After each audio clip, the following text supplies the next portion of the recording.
Welcome back to another episode of Quick Picks with the Geek. I am your host, Bro Power the Geek. All right, folks, buckle up, because next we've got Bo Nickal versus Paul Craig, a classic matchup of wrestling wunderkind versus Triangle Terror. This one has all the ingredients for a grappling clinic, or a quick, chaotic finish. Either way, I hope you're ready for some high-level ground action. Bo Nickal. Let's start with Bo Nickal, the minus 1,300 favorite, the wrestling prodigy who entered the UFC with as much hype as a Marvel movie release. Nickal is coming in as the heavy favorite, and for good reason. He's 6-0 with 6 finishes, and he's been smashing through opponents like they were put there by his coach just to keep him warm. Bo doesn't just wrestle, he mauls, smothers, and makes you question your career choices. He's like that friend who's just messing around when they double-leg you at a barbecue. Except in Bo's case, he's doing it in the octagon for real. Nickal's takedowns are so clean you could eat off them. Once he decides to shoot, you're going down, no ifs, ands, or sprawls about it. And once he's on top, he's as relentless as a dog with a bone. Ground and pound, check. Submissions, check. General disregard for your well-being, big check. Bo's whole game plan is like a wrestling tutorial, with a dash of brutality sprinkled in for fun. Now, striking? Well, Bo's been working on it, and in my personal opinion, it isn't bad. He's powerful and accurate, although it really hasn't been tested that much. But let's be real, he doesn't exactly need to kickbox his way to victory. He throws just enough to keep opponents guessing. But when you're as good as he is at taking the fight to the mat, why bother getting fancy? Bo's mindset is simple.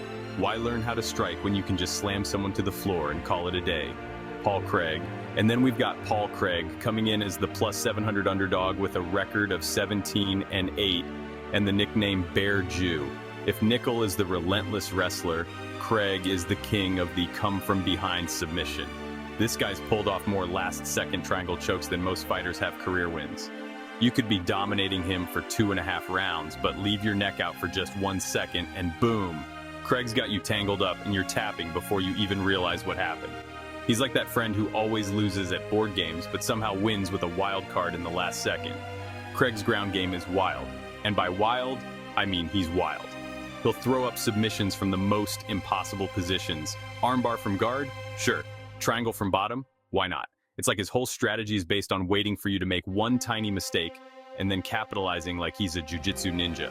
If Bo takes him down and isn't careful, Craig's going to be hunting for anything he can grab. Neck, arm, leg, maybe even a toe, if he gets desperate. Striking-wise, Craig is, well, let's say he's serviceable. He's not about to win any striking awards, but he knows how to stay in the fight until he can drag his opponent into his world.